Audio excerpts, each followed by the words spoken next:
Nosso querido e bondoso Senhor, é bom podermos estar em Tua casa de oração. Bom é podermos estar também entre amigos e entre irmãos. E na companhia bondosa e santificadora do Teu Espírito. Por isso, bom Pai, nós também queremos pedir-te que possas, através deste mesmo Espírito, neste momento falar-nos ao coração e dirigir-nos os pensamentos e as emoções de forma que elas possam ser suavizadas e santificadas à semelhança do caráter de Cristo. É o que nós te pedimos e te agradecemos em nome de Jesus, o nosso Salvador. Amém, Senhor. Amém, Pai. Queremos dar as boas-vindas a todos os presentes, aqueles que nos assistem pela internet. É um privilégio cada sábado nós virmos à casa do Senhor para aqui adorarmos o nosso Criador. E para louvar o nosso Deus, vamos cantar o hino número 63.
Agora vamos todos nos curvar para conversarmos com o nosso Criador.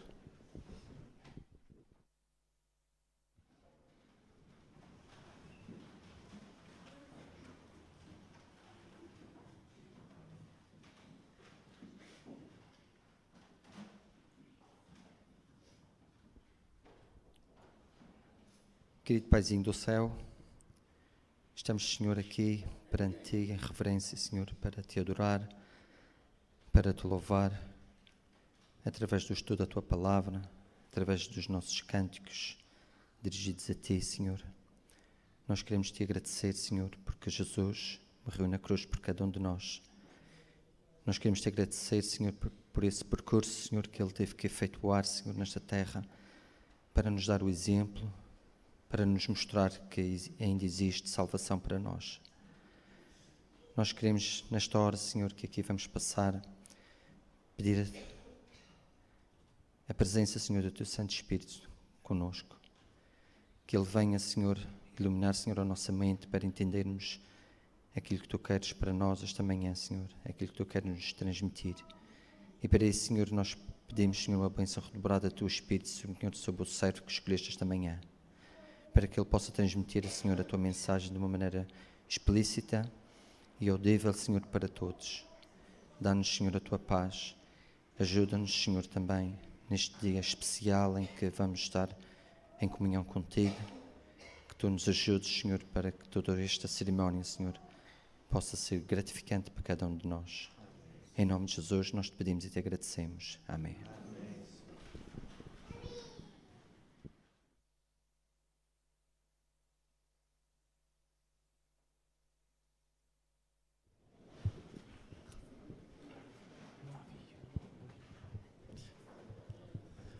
Agora, somos todos convidados, através dos dízimos e as ofertas, devolvermos aquilo que, da forma da nossa gratidão, devolvermos ao nosso bom Deus os dízimos e as ofertas. Começaremos pelas crianças.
Oremos. Nosso bom e amado Pai, muito obrigado pelas dádivas e as bênçãos que tem derramado sobre cada um de nós. E desta forma nós, ao devolvermos os dízimos e pelas ofertas que te oferecemos, ó Pai, nós queremos demonstrar a nossa gratidão a Ti por tudo o que tens feito por nós. Nós, ó Pai, agora neste momento queremos pedir que esses dízimos e essas ofertas sejam guiadas por Ti, Que todas as pessoas que irão trabalhar com este dinheiro, que possam realmente ser inspiradas por Ti para administrarem da melhor forma, que possa ajudar no avanço da Tua obra. Obrigado, Pai, por tudo, é o que Te pedimos no nome santo de Jesus. Amém, Pai.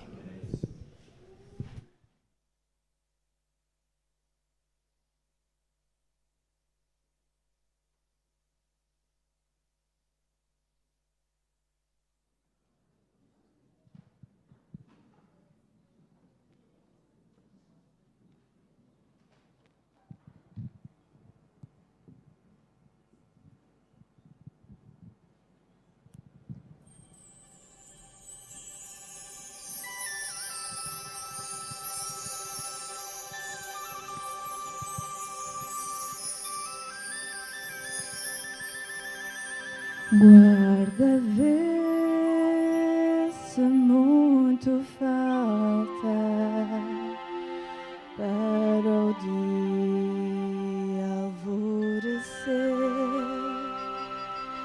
Vai a noite ainda alta, ou já vem o amanhecer.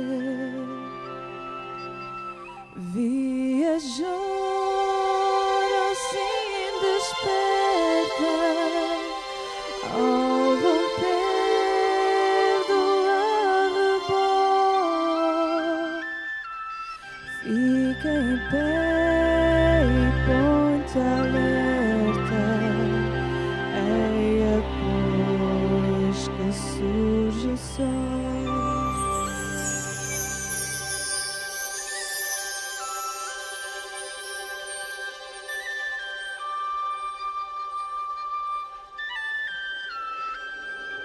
Guarda, vê a luz nascente, anunciando o jubileu. Alça a voz alegremente, faz vibrar o próprio céu. Logo justos falecidos, imortais ressurgirão ao soar aos seus ouvidos o clarim da redenção.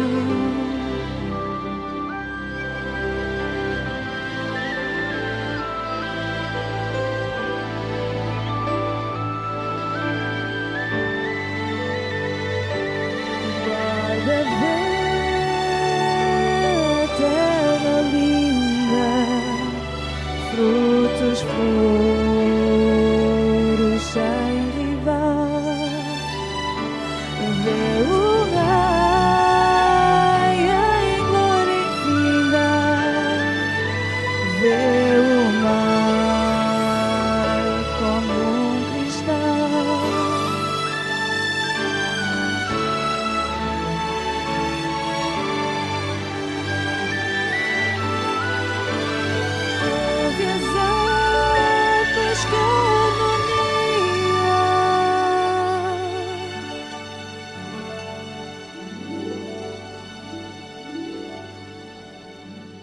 Ouve as hostes a cantar,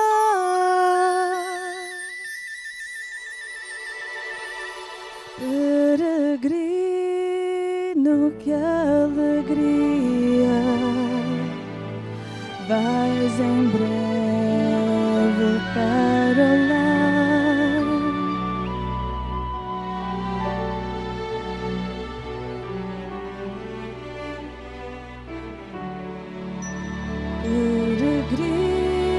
Peregrino, que alegria, vais em breve para o lar.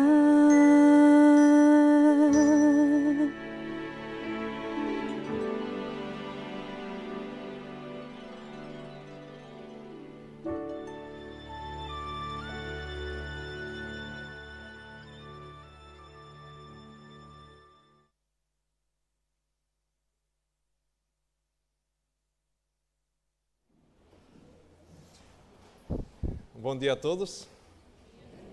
Bom sábado. Sejam muito bem-vindos à casa do Senhor. E deixem-me dizer-vos, dando continuidade à bonita mensagem musical, que verdadeiramente nós temos uma boa notícia nesta manhã. É que está prestes a chegar a nossa redenção. Dentro de pouco tempo chegará não o avião, não o navio, não o autocarro que nos levará para um destino especial, mas virá o nosso próprio Salvador, o nosso Redentor, o nosso Senhor, nos levar para vivermos eternamente com Ele. Amém por isso? Que boa notícia é esta, a que temos, que Deus nos faz chegar nesta manhã. Mas tem uma outra boa notícia que eu gostaria de partilhar convosco nesta manhã. A boa notícia, e certamente todos já se deram conta, é que temos muitos amigos e muitos visitantes que estão conosco. E eu gostaria de, neste momento, poder saudar a cada um daqueles que estão conosco, que nos visitam. Não só aqueles que já vieram algumas vezes, mas que, enfim, voltaram agora. Aqueles que estão hoje pela primeira vez. Eu gostaria de fazer um pedido a cada um de nós que aqui está. Que pudesse, aqueles que são frequentadores regulares deste espaço, que pudessem cumprimentar em meu nome e em nome de toda a igreja, dizer àquele que está ao seu lado, que é um visitante, que é alguém que está connosco, dizer-lhe muito bem-vindo, um feliz sábado, que Deus possa abençoar. Vamos cumprimentar-nos e vamos desejar um bom sábado uns aos outros, que este possa ser um sábado que de alguma forma também seja uma forma, uma maneira de nos ajudar a antecipar a salvação eterna, a bênção que será estarmos no céu com Jesus. Todos possam ser muito bem-vindos. Queremos também dar as boas-vindas àqueles que nos assistem pela internet. Você, amigo, que está conosco através da ligação de internet que neste momento nós temos consigo, que Deus o possa abençoar. Se tem perto de si uma Bíblia, tome-a. Se não consegue ter a Bíblia em livro, peço-lhe a gentileza de procurar uma Bíblia online, aí no seu computador. Encontre um site qualquer que tenha uma Bíblia. Mantenha a janela aberta ao seu lado enquanto assiste esta programação. E acompanhe-nos, porque a palavra de Deus tem algo muito especial para si nesta manhã também. Deus tem algo muito especial para todos nós que aqui estamos. Vamos colocar a palavra de Deus diante de nós. Antes, porém, eu gostaria que, enquanto você abre a Bíblia, possa também curvar a sua cabeça para pedirmos a presença e a orientação do Espírito Santo mais uma vez. Querido Deus, como é maravilhoso nós podermos neste momento tomarmos em nossas mãos a Tua palavra, sabendo que ela miraculosamente foi preservada ao longo de séculos, de maneira que nos chega intacta, nos chega pura e perfeita, com todos os detalhes daquilo que, Senhor, Tu desejas que possamos aprender e aplicar na nossa vida. Obrigado, Senhor, porque maravilhosamente a Tua palavra, desde o processo de inspiração de homens santos que pelo Espírito Santo foram impressionados com ideias santas, com ideias celestiais, até o momento em que nós hoje podemos tomar este livro sagrado nas nossas mãos. Efetivamente, nós podemos ter a certeza que é por meio dele que Tu nos falas. É nele que nós podemos encontrar a verdade. É nele que está materializada esta verdade que liberta, esta verdade que é restauradora e que é, acima de tudo, veículo de paz e de serenidade ao coração dos Teus filhos. Por isso, bondoso Deus, que neste momento, se alguma ansiedade e preocupação existe no nosso coração, que ela possa ser tirada, de maneira que, única e exclusivamente, de forma alta e sonante, a voz do Teu Santo Espírito possa ser ouvida no nosso coração. Te pedimos e agradecemos isto em nome de Jesus. Amém, Senhor. Amém. Por favor, vamos abrir a Bíblia no livro de Apocalipse. Este livro é por muitas pessoas temido, mas acreditem que é o livro qual nós precisamos hoje, como habitantes do século XXI, como pessoas que estão a viver nas franjas da história do nosso planeta. Este é o livro que você e eu precisamos estudar com mais afinco. O livro de Apocalipse, no capítulo 1, no verso 3, tem uma bênção para aqueles que estudam a Bíblia e particularmente que estudam as profecias dos tempos do fim, que estudam as profecias do Apocalipse. Apocalipse capítulo 1, verso 3. Vejam o que diz ali. Bem-aventurado aquele que lê e os que ouvem as palavras desta profecia e guardam as coisas que nela estão escritas, porque o tempo está próximo. Sabem, o livro do Apocalipse é um livro extremamente interessante. E hoje gostaria apenas de levantar um pequeno véu das maravilhas que nós podemos encontrar no livro do Apocalipse. Sabem que o livro do Apocalipse fala sobre dois grandes assuntos. Fala sobre o conflito entre o bem e o mal. E esta é uma realidade que de alguma forma nos toca a todos, porque de alguma maneira todos nós acabamos por viver os efeitos deste conflito cósmico quando nós passamos por problemas, quando nós sofremos dificuldades, quando nós vivemos os nossos próprios dilemas pessoais. Tudo isso, meus queridos, podem acreditar, não tem outra causa que possa explicar que não ser efetivamente o conflito entre o bem e o mal. Nós podemos até dizer que estamos a passar por dificuldades financeiras porque isto tem a ver com os problemas económicos globais. Nós podemos dizer que estamos a passar por problemas familiares porque, quem sabe, no passado alguém fez isto ou fez aquilo, ou nós mesmos sejamos responsáveis e tenhamos a nossa cota de responsabilidade dos problemas que estamos a viver. Mas acreditem que no final de todas, se formos à essência, à raiz, todos os problemas derivam de uma única fonte, que é o conflito entre o bem e o mal. Por esta razão, então, é que o livro do Apocalipse fala de uma forma muito objetiva sobre este conflito entre o bem e o mal que está em andamento. Mas há um segundo assunto sobre o qual o livro do Apocalipse também fala, que é sobre adoração. Sobre adoração. E, na realidade, estes dois assuntos, de alguma forma, estão mesclados, porque no conflito entre o bem e o mal, as duas forças antagónicas no universo estão a lutar justamente para conseguir ter a adoração de cada um dos seres vivos que existem, de cada um dos seres inteligentes que estão sobre esse planeta. E é por esta razão que o grande conflito tem como campo de batalha justamente o coração e a mente de cada pessoa, cada pessoa que conscientemente vive, portanto, a sua existência. Agora, já que estamos falando sobre detalhes e curiosidades sobre o livro do Apocalipse, sabem que o livro do Apocalipse é um livro onde o número 7 aparece muitas vezes. São 7 igrejas do Apocalipse. São 7 os espíritos que são referidos, os espíritos de Deus que estão diante de Deus, diante do seu trono. São 7 as trombetas. São 7 as igrejas. São 7 as pragas. Existe uma série de números, aliás, de circunstâncias em que o número 7 aparece. São 7 as bem-aventuranças, e nós lemos justamente agora, acabamos de ler a primeira das 7 bem-aventuranças, e já vamos falar um pouquinho destas bem-aventuranças. Mas há ainda um outro detalhe muito interessante, e reparem, já que as principais do livro do Apocalipse é a questão de adoração, e o número 7 está tão presente na Bíblia, sobretudo no livro do Apocalipse, reparem que o dia que deu para o seu povo, para as suas criaturas o adorarem, que dia que é? O 7º dia. Portanto, reparem que quando alguns dias atrás, algumas semanas atrás, 2 semanas atrás, nós falávamos a respeito, um pouquinho, introduzíamos o assunto entre o que é o selo de Deus e o sinal da besta. Se o livro do Apocalipse fala sobre a questão da adoração e o número 7 está relacionado com tudo, é na verdade a linha que costura e que interliga todos os elementos do livro do Apocalipse. De alguma forma também nós podemos entender que justamente um dos pontos fundamentais para que a adoração, a verdadeira adoração seja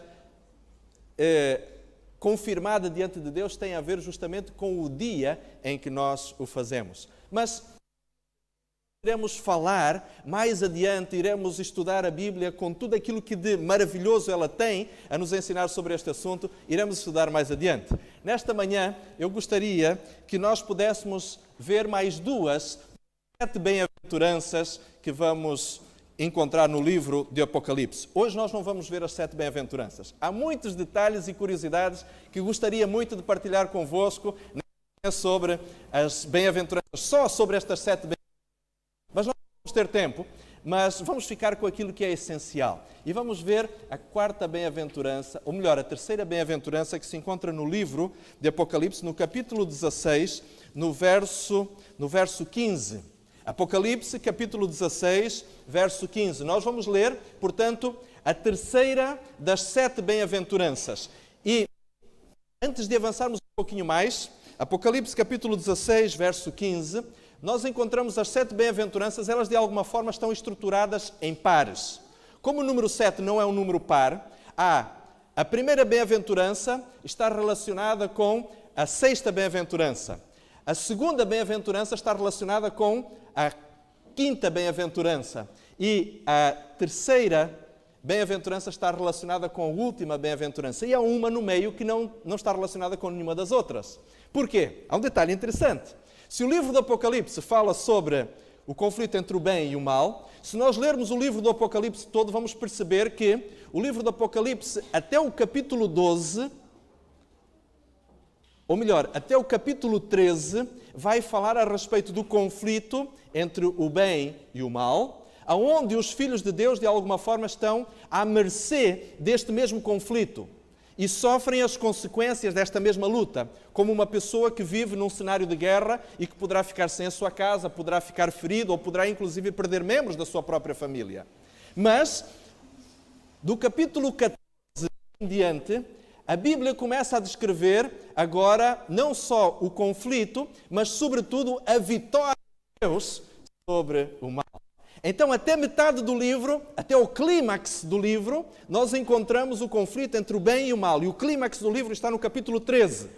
Do capítulo 14 em diante, nós vamos encontrar agora toda uma série de descrições associadas justamente à vitória de Deus sobre o inimigo. E aí, dali para a frente, do capítulo 14 em diante, Deus é sempre apresentado como vitorioso e em cenas de glória, em cenas de louvor, porque Deus efetivamente venceu e derrotou o inimigo. Agora o que acontece é que a 4ª bem-aventurança que nos é apresentada, ela começa a falar dali para a frente, que é justamente a partir do capítulo 19, todas as bem-aventuranças que vêm a seguir, a 4ª, a 5ª, a 6ª e a 7ª, todas elas, embora tenham o seu paralelo com as da primeira metade do livro, mas elas já têm a sua equivalência como a concretização das bem-aventuranças que foram prognosticadas, que foram prometidas na primeira parte do livro. Isto é muito interessante.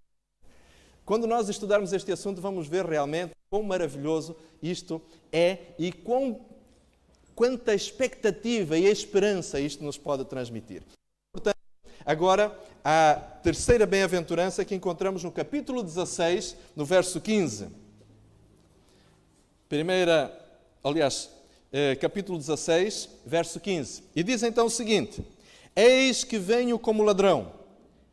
Esta ideia nos é familiar. Quando nós lemos o capítulo 24 de São Mateus, Jesus já disse que a sua vinda seria repentina, que seria inesperada. E Jesus aqui diz claramente, ao revelar esta mensagem ao evangelista João, ele diz: eis que venho como ladrão. E agora vem a bem-aventurança. Bem-aventurado aquele que vigia e guarda os seus vestidos, para que não ande nu e não se vejam as suas vergonhas. Sabem, desde há muitos anos, praticamente desde o início da história da humanidade, as pessoas sempre se preocuparam com a roupa que vestem. E todos nós temos roupas que são diferentes para circunstâncias diferentes. Para trabalhar, temos roupas que são, enfim, mais simples, mais funcionais e que normalmente são mais resistentes para aguentar as vicissitudes do trabalho, sobretudo do trabalho manual. Temos roupas práticas e próprias para momentos de lazer, mas temos, sobretudo, roupas especiais que usamos só em circunstâncias muito especiais. Eu acredito que todos nós temos no nosso guarda-roupa, independentemente se é grande ou pequeno, mas temos roupas que usamos quando vimos à igreja. Isto é tão antigo quanto praticamente a humanidade. O estar numa circunstância especial leva-nos a ter uma roupa especial. E porquê isto? Porque queremos impressionar? Porque queremos dar uma boa impressão de quem nós somos? Não. Não só isto. Que como cristãos, ao virmos à igreja ao sábado, o dia de adoração, nos vestimos de uma forma diferenciada. Porque acreditamos que vimos estar na presença de Deus. Embora tenhamos a consciência de que Deus nos vê e nos acompanha durante todos os dias da semana. Mas neste dia, um encontro especial com Ele. E por esta razão, a nossa indumentária é diferenciada. Agora reparem que a Bíblia vai nos falar justamente sobre roupa.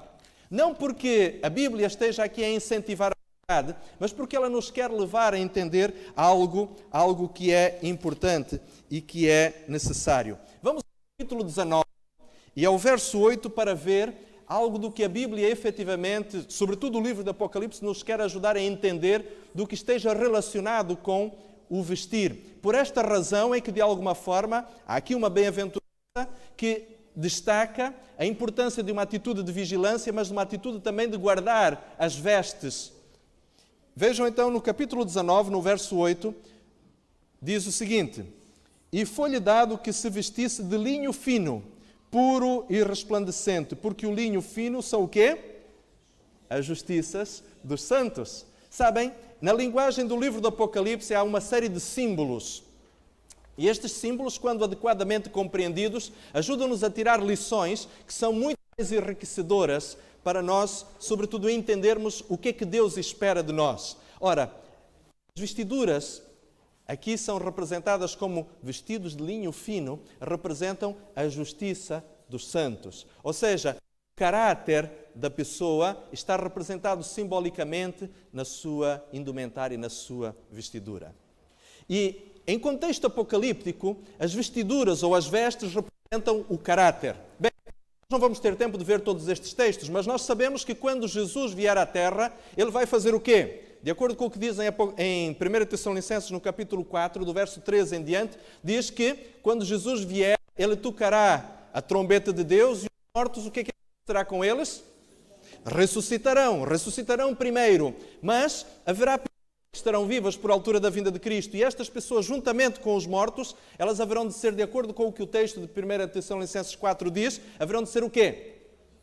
Arrebatadas ao encontro de Jesus nos ares. Mas antes que elas sejam arrebatadas, alguma coisa precisa acontecer. A Bíblia diz-nos isto, num outro texto, em 1 Coríntios, no capítulo 15, diz que as pessoas serão o quê? Os salvos serão o quê? Transformados em quanto tempo? Abrir e fechar de olhos. O tempo que leva para piscar os olhos será o tempo em que nós iremos ser transformados. Aqueles que têm cabelos brancos deixarão de os ter, aqueles que têm cicatrizes deixarão de as ter, as doenças, as mazelas, as coisas que não funcionam bem deixarão de existir, aquelas coisinhas que nós não gostamos quando olhamos ao espelho serão corrigidas imediatamente, sem cicatrizes, sem pós-operatórios, sem dor, sem faixas, sem ligaduras, sem recuperação, será num instante, num abrir e fechar de olhos. Minhas queridas irmãs, aquelas que sonham em ter o corpo perfeito, um dia haverão de tê-lo. Aqueles que sempre quiseram um corpo atlético, um dia haveremos de ter. Aqueles que sempre sonham ser cabeludos, haverão de sê-lo.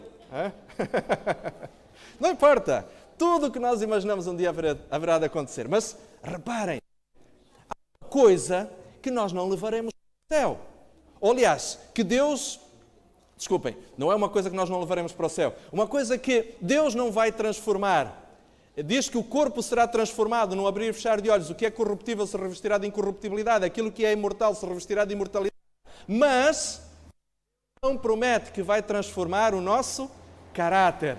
E agora reparem, é por esta razão que no livro do Apocalipse Jesus pronuncia uma bem-aventurança sobre aqueles que guardam, aqueles que vigiam, aqueles que guardam as suas vestiduras.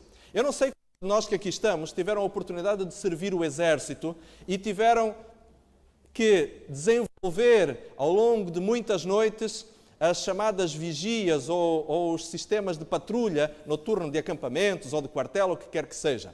O processo de vigiar é o quê? É levantar uma vez durante a noite para ir ver se o inimigo está às portas e depois volta-se a dormir? Não. O processo de vigiar é estar uma noite inteira, ou as horas necessárias, acordado, bem atento, alerta. Não pode haver um único momento de distração. E reparem que Jesus diz, no capítulo 16, no verso 15, bem-aventurado aquele que vigia. Porque o processo de transformação do caráter, meus queridos amigos, não é algo coisa que aconteça de forma espasmódica, aos saltos, de vez em quando, toma-se uma pastilha e de repente lá vai um defeito de caráter. Leva-se uma injeção e de repente lá se vai um mau hábito. Não é assim. A transformação do caráter é um processo paulatino, por vezes doloroso, mas que implica num consistente trabalho com Deus. Por esta razão, a Bíblia diz que é um processo de vigilância. Mas como vos dizia há pouquinho, bem-aventuranças no livro do Apocalipse estão aos pares. Capítulo 16, de alguma forma é a bem-aventurança que se refere à expectativa na luta do bem contra o mal. No capítulo 22, no verso 14, nós vamos encontrar a bem-aventurança pronunciada agora já no contexto da salvação, da redenção. Apocalipse capítulo 22, verso 14. E agora nós encontramos aqui já a concretização desta bem-aventurança. Apocalipse 22, verso 14. Apocalipse, verso 14. Bem-aventurados aqueles que lavam as suas vestiduras no sangue do Cordeiro, para que tenham o direito à árvore da vida e possam entrar na cidade pelas portas. Que promessa maravilhosa! Meus queridos amigos, o convite é feito a todos para que possamos participar da ceia do Senhor. Todos nós somos convidados a participar da bênção de nos aproximarmos do amor de Deus, do seu plano de salvação. E se quiserem confirmar isso, vamos ao capítulo 19 de Apocalipse, ao verso 9. Apocalipse, capítulo 19, verso 9. E disse-me, escreve, bem-aventurados aqueles que são chamados à ceia das bodas do Cordeiro. E disse-me, estas são as verdadeiras palavras de Deus. Aqueles que aceitam o convite para participar do projeto que Deus tem para a sua vida, haverão de ter as suas vestiduras lavadas no sangue do Cordeiro. Haverão de ter o seu caráter, portanto, fazendo a conversão dos símbolos aqui presentes, haverão de ter o seu caráter transformado pelo exemplo que Cristo nos deixou. Haverão de ter a sua vida moldada à semelhança dos sentimentos, das emoções e da forma como Jesus via o mundo. A ponto de podermos dizer, como o apóstolo Paulo dizia, que nós temos a mente de Cristo. Na realidade, o processo da santificação é justamente isto. É um assemelhar do ser humano de tal forma a Cristo que nós passamos a ter a sua mente, passamos a ver como Cristo via, a pensar como Cristo pensava, a sentir como Cristo sentia, a lidar com as pessoas como Cristo lidava, a reagir diante das dificuldades como Cristo reagia. Isto implica em ter a mente de Cristo. Bem-aventurados aqueles que lavaram as suas vestiduras no sangue do Cordeiro, aqueles que tornaram o seu caráter tão semelhante ao de Cristo, despindo-se dos defeitos, do egoísmo humano, da vaidade, da arrogância, do sentimento de superioridade, dos sentimentos de baixa autoestima, do desamor pelos outros e por si mesmo, e revestindo-se efetivamente de todas as virtudes do caráter de Cristo. Porque estes, meus queridos, serão aqueles que haverão de ter o direito de aceder à árvore da vida. Esta árvore que está plantada no meio da praça da Nova Jerusalém, que dá frutos todos os meses, e que aqueles que dos se alimentarem poderão viver para todo sempre. Que esta seja, meus queridos, a experiência vivida por cada um de nós que aqui está. Eu agora gostaria que fizessem uma coisa. Olhem para a pessoa que está ao seu lado. Por favor, olhem para a pessoa que está ao seu lado. Ok? À direita e à esquerda. Sabem quem é essa pessoa ou essas pessoas que estão ao seu lado? Sabem? Não sabem, não. Não sabem. Eu vou vos dizer agora. Essas pessoas que estão ao seu lado são os bem-aventurados que hão de estar no reino de Deus. Amém? Que esta seja a nossa experiência. Meus queridos, hoje nós vamos ter a bela e a bonita oportunidade de participar da ceia do Senhor. não é a ceia do Cordeiro, ainda não é a ceia do Cordeiro, mas foi a ceia que Jesus instituiu para que os seus discípulos pudessem celebrar como a celebração antecipada da certeza de que um dia a celebraremos ou a tomaremos com Jesus no céu. E todos são convidados a participar desta ceia. Se você no seu coração sente que Deus o chama a participar desta ceia, se você sente que você deseja estar um dia com Cristo para poder partilhar com Ele os benefícios e os privilégios de viver eternamente com Ele, se você sente que é seu desejo que o sangue de Cristo na sua vida também seja transformador e que o seu caráter também seja purificado pelo sangue de Cristo, aceite o convite que Deus lhe faz hoje ao participar também desta ceia. Nós vamos tomar os símbolos que representam a nossa salvação. O pão, que é a motivação para seguirmos o exemplo de Cristo. O sumo da uva, que representa o sangue de Cristo derramado na cruz do Calvário para a remissão dos nossos pecados. E experimente passar pela experiência da humildade que Jesus demonstrou ao lavar os pés aos seus discípulos, ao lavarmos os pés uns aos outros, mostrando, portanto, através do verdadeiro amor de Cristo, a disponibilidade que existe de podermos estar juntos, unidos, porque é unidos com Cristo que nós viveremos o resto da eternidade. Que Deus nos abençoe, que nos fortaleça e que nos ajude a vivermos com alegria, não só este dia, mas os restantes dias que Ele nos permitir nesta terra. Amém.